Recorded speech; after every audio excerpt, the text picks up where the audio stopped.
Hello students, I'm Aanchal Sharma, your educator. We are starting and we are bringing in front of you this concept series that we are starting from today. Each day will come in front of you. We're going to discuss few important concepts that are asked in the exam. Previously also UGC has asked questions from these topics, and again in the forthcoming sessions also they will be asking questions from these concepts. These are the static portion that you should know. In this series, we'll be discussing one concept in each video, and I'll show you a few questions related to that. We'll discuss the question, read the question, and then revise the concept also.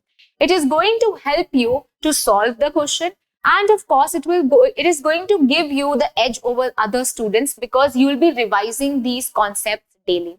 This concept revision will make all these topics very solid, and then in this one video only you will see the detailed explanation of that concept also. So this will be very beneficial. In this first video, we'll be starting with teaching aptitude, that is the first unit, and we'll be discussing the concepts that are related to teaching aptitude in the first few days, and then we'll jump to the next unit.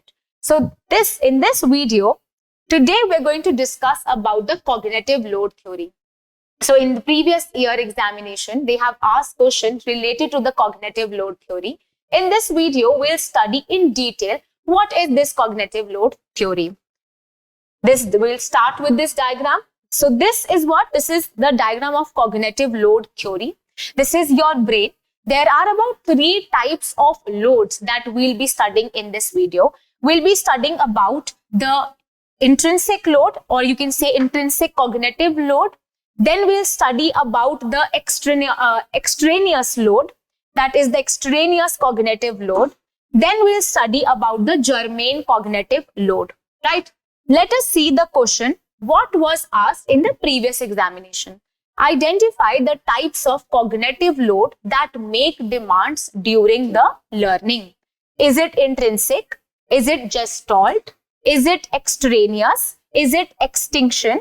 Or is it germane? So what all are the 3 types of cognitive loads that you know? First of all, let us see the right answer.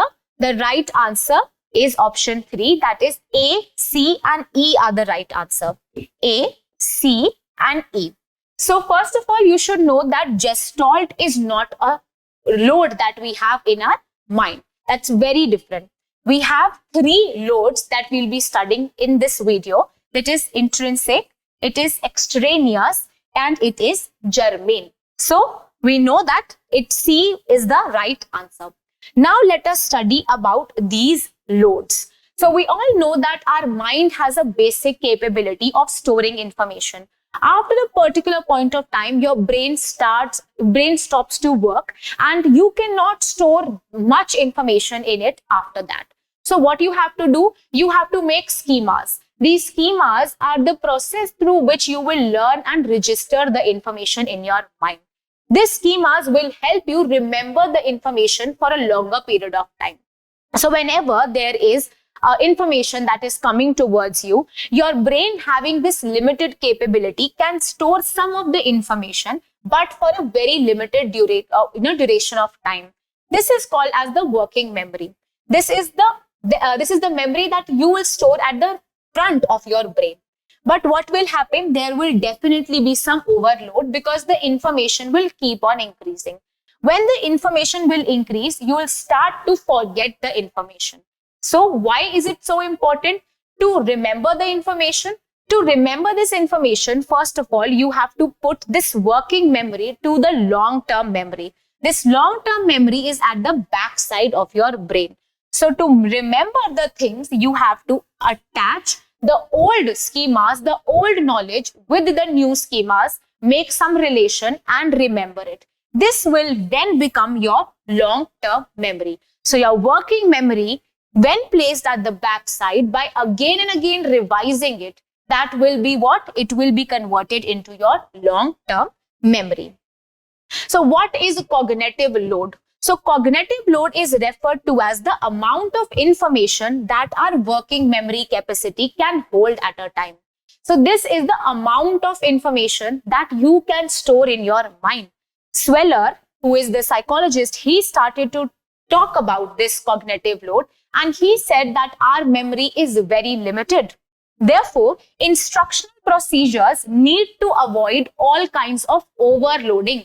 If you overload your mind, you will forget it. It will become like your working memory and you will keep on forgetting it.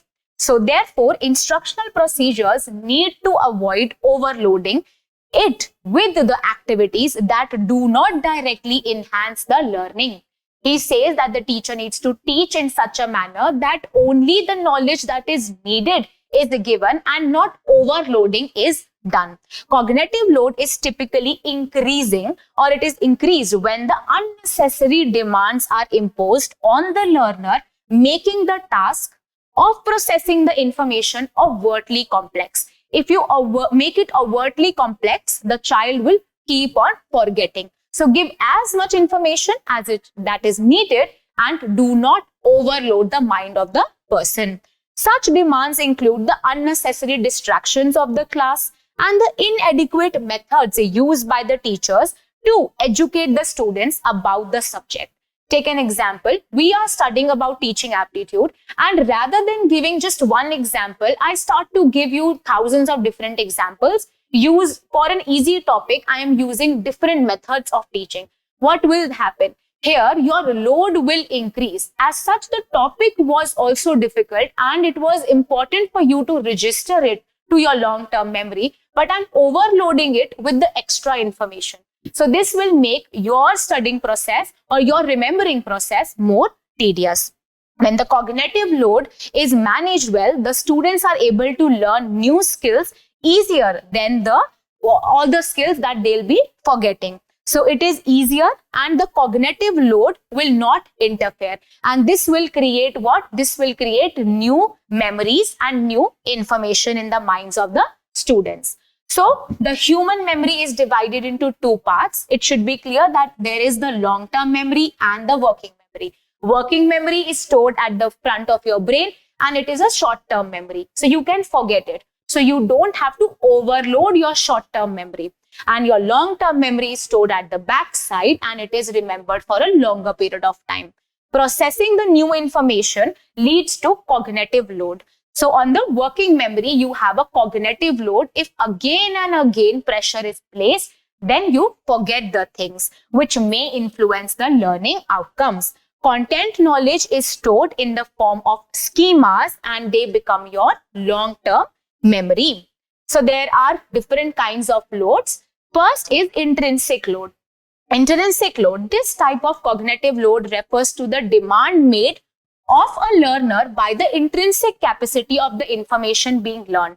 The load exerted on the learner depends on the complexity of the task set or the concept being presented and the learner's ability to understand the information. Now, what do you mean by intrinsic load? Intrinsic load is the load that will be placed on your mind. This is the basic load that you have to go through when you are understanding something.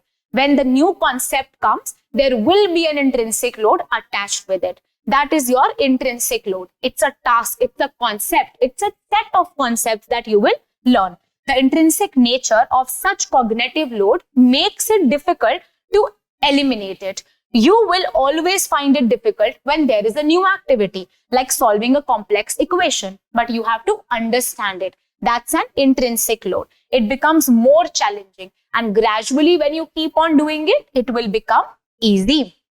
Then we have extraneous load. So this extraneous cognitive load is produced by the demands imposed on the learners by the teacher.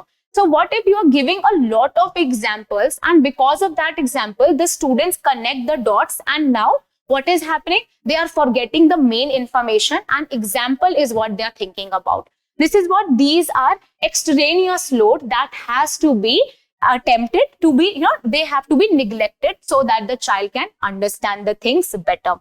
This type of cognitive load is extraneous to the learning task and can increase the inefficiency of the teaching. This makes the learning process very ineffective, which unintentionally or intentionally will do what? it will distract the person. It will distract the students from understanding, and this will make the task more and more complex. This is what? This is the extraneous load. So intrinsic load is when you are understanding some concept. Extraneous is the extra load that the teacher is placing on your mind, and you have to do away with this kind of load. Then there is the germane load. So the third type of cognitive load is produced by the construction of schemas. Now, what are schemas? Schemas are the building blocks of your knowledge. You understand when you create schemas in your mind. So this is considered to be a desirable kind of load, as it assists in learning new skills and new information. So I'm telling you about, say, models of teaching. So models of teaching, there will be an intrinsic load because you are learning something new. I'm giving you thousands of examples that are not needed. Hence, your extra load is increasing. So you are forgetting the main information. I'm giving you so many different examples and you are processing that example also. So what will happen? With this processing, you are doing what? You are attaching the new information with the old information. That means schemas are created. Hence, your germane load is also increasing. So what is advisable is to not to give a lot of extraneous load to the students, so that the germane load can be there. That means they will attach to schemas and understand the things. A memory schema is a conceptualization of a particular idea or an object which tells us what are expected. How will you understand? How will you encounter the things in the future? So what is it? There is intrinsic load. Intrinsic load should be, you try to simplify this load, but this is a load that you have to learn. This is the complexity of the new information. This is the new information that you have to capture in your mind. There is the extraneous load. This extraneous load is always coming with distractions. This memory processing unit will reduce your capability to remember. So this is extraneous cognitive load. Then there is the germane cognitive load. It is the deeper processing of new information. You integrate it with the different knowledge that you already have. So previous knowledge plus new knowledge will give you what? The germane load, the schemas. So what is advisable? It is advisable depending upon the nature. The cognitive load can be helpful and it can be detrimental as well. Hence, an effective learning process should do what? It should optimize the extraneous cognitive load. Optimize it. Give 2 or 3 examples. Don't overload the students. Manage your intrinsic load. Simplify the task that the students are undergoing. Don't start with the complex things first. Follow the maxims of teaching and then promote the germane load. Create schemas. This is how the student would learn. So there is intrinsic load, extraneous and germane load. All of these combined together are the mental load that is based on the task you are doing. You will come up with the other dimensions also. These are the mental effects that will go in your mind. These are the environmental conditions, societal pressure. All of this is called as the cognitive load, and this will affect the performance of the child, right? I hope this concept was very much clear to you. This is how our memory works. I'll show one more diagram. This is a diagram that is showing the information processing model. First of all, information is given. Your sensory memory is attacked by it, but because it is not that solid at your mind, you will forget it again and again. You have to make it as your long-term memory. Once the sensory memory has done his work, once you have received the information, it goes to your working memory. Once you remember it again and again, and you're using that memory, it is called as rehearsal of that memory. If you do it again and again, you tend to forget the working memory, but with too much rehearsal, it will become solid. When the encoding, decoding, remembering, retrieval, all of these process would go on, your short-term memory will become your long-term memory and you will remember it for a longer period of time. This is how your memory is stored, and this is how a better, effective learning can happen. I hope you understood. I tried to make things lucid. I hope you understood this concept of cognitive load theory. Again, the same concept can be asked in a different manner, or they can ask something related to this, that we have already discussed. I hope I made things lucid. If you have any doubt, you can write it in the comment section. I'll surely reply to you. Thank you.